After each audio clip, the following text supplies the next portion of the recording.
Hey everyone, welcome to In the Game Room number 3.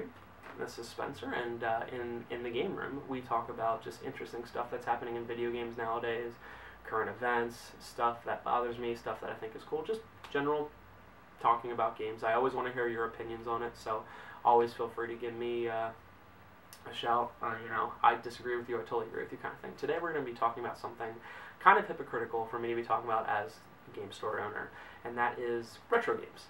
And the prices that we've been seeing go up over the last 5, 10, and especially for me 2 or 3 years, which CiB has been open about 3 years, so we've seen it a lot recently. What is the deal with retro games? Why are they going up in price so fast? And why is it seemingly so hard to find stuff, in the wild, in stores, in a place you can physically see it? It's not an easy question. There are a lot of things that contribute to it.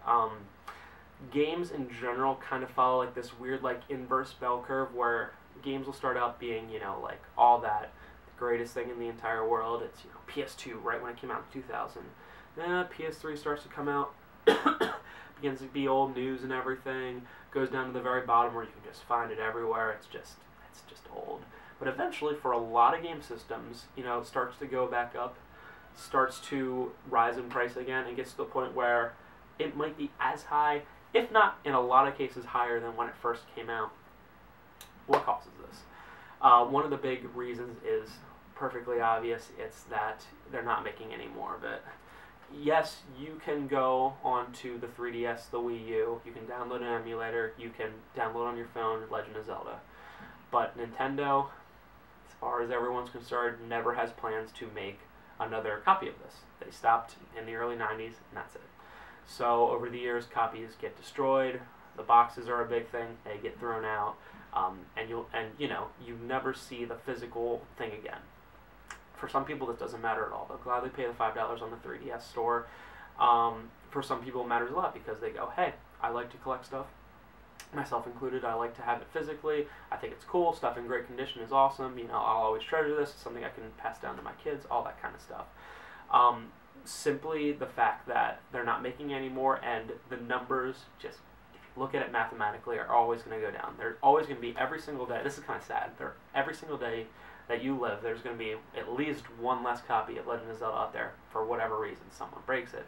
Someone looks and goes, "What's this crap?" and throws it away. It's just going to happen. Scarcity. And to some extent, supply and demand. There's been a lot of systems we've seen going up in price. The games from recently. Super Nintendo, over the past 2 to 5 years, has gotten pretty crazy. N64, and recently GameCube has. A couple years ago, you could walk into GameStop, and when they were stopping GameCube sections, you could buy some really good games for really cheap. You could buy Super Smash Brothers, for, $12. And now you're looking at $40, $50, $60, sometimes even without the case. This can't all be, the amount of them, and the supply and everything. There's more to it. And what happens for, I don't know if people really think about this, but what happens for some of the older systems is you have, I don't know what you would call it, I'll call it the baseball card effect, where kids will leave for college, their mom or whatever will be like, "Hey, you want this GameCube?" They'll go, "Oh, get rid of it, whatever, sell it," kind of thing. And they'll get out of college, they'll get a little bit older, and they'll go, "Oh, you know what, I really love GameCube. GameCube was always that, I love playing with friends," and they'll go out to find it, and it'll be harder for them to find because you can't go into every Walmart, you can't go to every Kmart, to find it, or the games or anything like that. And that does drive the demand up. If you look about 7 years ago is when the whole NES thing started, or original Nintendo started getting crazy. Look at the age of people when the system first came out to where they were getting to the point where they're happy in life. They had a house, they had a car, they had kids, they have a little bit of disposable income because they have a good job. What's something they want to do? Relive their past. Pick up some Nintendo stuff. As they start to do that, stuff that is technically rare, but people may have never known it, such as say a Little Samson for NES, gets hard to find. You have 100 copies of Little Samson. The first 100 people come in and go, "I played the game, I love it, give it to me." Then 500 more people come in and go, "Hey, do you have Little Samson?" That stuff that was technically rare that nobody ever knew or care about, stuff that you could find for $3 in any thrift store, in any GameStop, bargain bin, suddenly becomes like, "Oh yeah, I love that. Mega Man 2, do you have Mega Man 2? You know, I love Mega Man 2. It begins to go down like that. And due to that, it's a mixture of both those things happening at the same time that really drives up the demand. Now the prices. Why are the prices going up? Supply and demand, we all know it's kind of just straight line kind of thing. Supply goes up, or supply goes down, and demand goes up, price goes up. Am I right on that, economist? I think so. Nowadays, of course, we have the internet, which I think is probably the biggest key for this kind of stuff. Again, hypocrisy hour right here. I'm not the biggest fan of the internet for a lot of things. There are really cool things it does. You can check the weather in 1 second. You can get up and know what your friend had for breakfast. If you want to know the star, I was just doing this. If you want to know the star power path for a Guitar Hero song, you look it up and you know it in 5 minutes kind of thing. The internet's great for a lot of things. It's really bad for a couple other things. One of that being the buying and selling of stuff. eBay is huge. It's absolutely huge. It affects everyone in the world, and especially people in the gaming world. There are these people called resellers. I guess I'm technically one of them. Anyone who has a store, anyone who goes around into thrift stores looking for stuff, not just to own themselves, is a reseller. Recently, it's gotten absolutely ridiculous where people who have absolutely no care and absolutely no love for games has been going out, you know, finding stuff, knowing nothing more than the absolute value of something to make it their job to make money on it. I will say that of the people that I personally know that own or operate game stores and stuff like that, it's about 50-50. There are 50% of the people like me that, yes, it is our job, it's how we make a living, it's how we feed our kids, it's how we pay the rent, but we absolutely love it. When a copy of Mega Man 2 comes in to CiB, I guarantee, yeah, I see it as $20-25, but I also see it as, God, this game is great kind of thing. And there's a lot of people out there that look at it that way and go, oh, I love Mega Man. You know, I'll be happy when someone picks this up. Yeah, it'll pay the rent for the store. Well, not just that, but, you know. But it's a great thing. There's a lot of people out there that just look at it as, you know, this is it. I have no love for it. It is what it is. It's like if I started selling doilies. I don't know anything about doilies. I don't care. But if there's doilies made out of silver or gold or platinum, I guess. I mean, cool, you got a doily. I'll give you $10 for it. It's worth $100. Neat. You know what I mean? It's just like, it's like finding finding $80 of scrap metal and being like, cool, I guess. I mean, there are games out there that I've personally, you know, I've only been in mostly the state of Pennsylvania, but I've never seen, you know, in person at game stores that you can easily go to eBay, type online, and see, you know, fair share of listings. There are games that I like to term eBay games. When's the last time you saw a copy of Panzer Dragoon Saga for the Sega Saturn in a store? It's probably been a while, or you probably haven't seen many. But go to eBay and you'll see 10 or 15 of them. It is a rare game. There aren't many copies out there. It's Sega Saturn stuff in general is pretty hard to find in good condition, but it's always on eBay. Well, why is that? It's an eBay game. It's one of those games that the percentage of people that actually care about what it is, want to play it, want to own it, doesn't matter. The second they find it, it's an eBay game. It'll go on eBay. They might even buy it on eBay on an auction that they see, you know, running. The game goes for about $250, $300. They might see it end for $150 and immediately put it back up. This kind of stuff happens. They might even see it for $150, hold on to it and go, I see this game going up to $400. It's looking at purely numbers kind of thing. And there are games like out there like that. Panzer is a huge one. Panzer is a pretty dang rare game, but you always see it on eBay. Always. All the time. Forever. eBay also affects stores like us a lot. People will come in with certain things. This happened a couple months ago with a lady with an N64 and a ton of games for it. She came in, said, I want to sell this stuff. I want to let you know. I looked it up. Worth about $1,400. And I think it'll be fair to you guys. I'll ask for $800. If you look at that from strictly a business standpoint, it makes sense. It's $1,400. If the next person who walked in said, oh my God, that stuff, I'll give you $1,400 for it, and we make $600 off of simply hosting it, it's a great thing. But it's not that simple with a lot of stuff. The particular trade was, and I wasn't even there that day, so I don't even know it. I just know from the secondhand events, wasn't in great condition. It was great stuff, but it required a lot of man hours of, you know, of my employees to clean it up. I'm paying them to do that. A lot of it is still sitting around. Yeah, we put a certain price on it. No, it's not as high as the eBay price, but it sits around. And this is one of those things that when people see something listed, they think it's worth that, and that's another thing.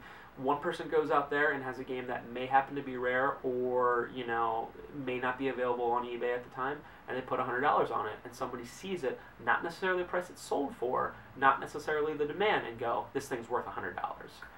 That happens absolutely all the time. People will come in and say, I got, this one happened about a year ago. They said, I have a copy of Resident Evil 1 for the GameCube. I looked it up on Amazon. It's worth about $200. What would you give me?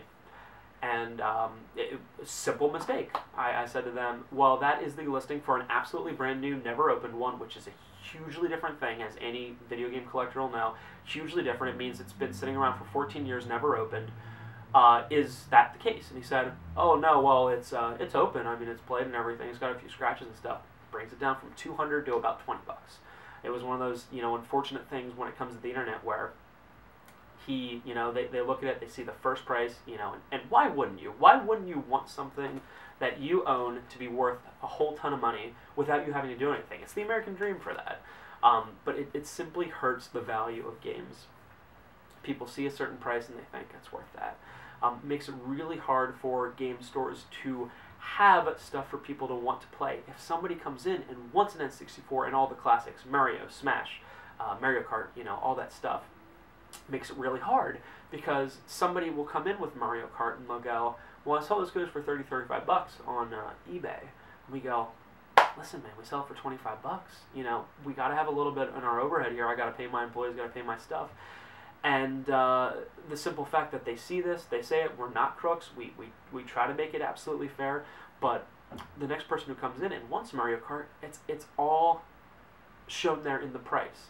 It's all, we have to pay a certain amount for it. We can't give $1 for Mario Kart. That's absolutely ridiculous. You know, and it's going to be on the price when you go to buy it. Another thing that's, at least in this area, a lot of people tell me that, and let me know what you guys think about this. Lancaster County, Pennsylvania is super dead zone for garage sales and flea markets and stuff like that. I don't go out a whole ton because I have Ferris, my 1-year-old son. You know, I don't have time to do that kind of stuff anymore. But when I used to, I still wouldn't find too much. And sometimes I would go to yard sales, spend an entire Saturday morning out there, and I would find stuff that would be even higher. People would be asking even higher than CiB would sell for. It's one of those things where a lot of places in the country, you can't even like go to a place like a yard sale and be like, you know, hey, it's a GameCube and a bunch of cool games. How much you want for it? $30? That's fair. It'll be something like they'll rather put it on eBay kind of thing. They go, oh, this has some value. I'll put it on eBay. And when people come in and tell me that they find great finds around here, I find it very difficult to believe because it just isn't the case anymore, and any collector can tell you that. The chance of you walking in Goodwill, I'm sorry, and finding Nintendo World Championship or Little Samson or Bubble Bath Babes for NES is so unbelievably small, it's ridiculous. It's so small that people will make like blog posts about it, saying like, oh, this person in South Carolina found this thing. It just doesn't happen. The internet exists. If somebody finds it, most people, you know, will take the time, and again, why wouldn't you, to look up a price for it and go, oh, that's what it's worth. I got $20,000. I can get a new car for this. Why the heck wouldn't you? So again, it's very, the whole rising prices in games thing is not something I like. I know it's almost impossible to believe. I'm not the kind of guy to lie through my teeth. I want people to be able to come in, buy a game for a fair price, enjoy it. I want everyone out there to have a copy of Chrono Trigger if they want, or Earthbound. And I don't want to have to charge $180 for Earthbound, but you know what? When somebody walks in with Earthbound, for the most part, they're going to want, you know, they'll go, hey, man, I looked this up online, you know, I want $100 out of it. And you know what? If we end up paying that $100, can't sell it for 50, can't sell it for 40. As much as I would love every single person to come in and be like, I want a Super Nintendo and all the games I grew up with. Where's Castlevania 4? Where's Contra 3? Where's Legend of Zelda? Where's all this stuff? It just isn't that way anymore, and I hate it. I absolutely hate it. I hate, you know, looking, you know, we went years, or at least months, without having like great games like Final Fantasy 3, Kirby Superstar, stuff like that, because when people see this, they might go through their stuff and go, oh, what can I get rid of at the store? And they take all, you know, their not so good stuff to GameStop, the store, whatever. They'll go type it in, it takes 5 seconds to type something in Amazon or eBay. Oh, Kirby Superstar is like worth $40. Cool. I'll put it on eBay. I'll make $20 out of it. Whatever. It's just something that I just don't see changing. I don't know how it's going to change. I know that Pat the NES Punk talked about it a lot, and he owns every single NES game, and he's pretty much on my side with that. It's just absolutely ridiculous. I feel for you if you're out there trying to start a collection, especially Nintendo-based, and trying to collect it all or all of it. I have a buddy who has over 700 NES games, and he started and got a majority of them before the games got ridiculous. I could not believe if I started that now and was like, hey, let me do this, right now. Let me get all these NES games. Once you go past the 200 or 300 really cheap ones, you're going to be paying out the butt. You won't be able to find them. You could go around the stores. I love picking up in stores. You can go around the stores picking it up, and you won't be able to. It won't be there. You'll have to resort to eBay because we don't have Little Samson. Other places don't have Little Samson for the most part. You gotta go on eBay, buy it from some guy in Kentucky who, was gonna sell it at a yard sale, and then looked it up, saw it was worth $500, so he wants $480 for it. I feel for people who are like, I'm gonna start up a collection. I just can't imagine. There's so many good games out there that, you can't find, you can't play unless you digitally download them. And again, there's people like me who just, it's okay. I'll buy, Mega Man 9 was released only as a download on PS3 for $10, but I would have paid $30 for like a physical copy. I like physical things. There's just some people out there that want to have a cool collection. They can talk about when their friends come over. When my friends come over and check out the collection, I can talk to them about it for 20, 30 minutes. Be like, I don't know, I sound like I'm a blabbermouth with that. Whoa, this game is this game is this, but we can talk about it and be like, yeah, it's cool. I got 400 whatever. They're really neat. I love this game. This game's awful. This game's even worse. But it's just not the same kind of thing. Let me know what you guys think about the current price of retro games. What do you think is going to go up, eventually? I have this strange feeling that eventually certain games for the PS2 are going to go up quite a bit. I've already seen it a little bit. For the most part, PS2 is going to be absolute bottom of the barrel, not garbage because PS2 is great, but bottom of the barrel in terms of cost. I think that's the next thing to go up. Certain RPGs, I just see it happening. But let me know what you think about them. Do you have a collection? What do you think about it? Do the prices stop you from collecting? Does it actually, keep you from buying stuff you would otherwise buy at a reasonable price, which I'm sure is the case for a lot of people. Anyway, thanks again, and we'll see you again soon.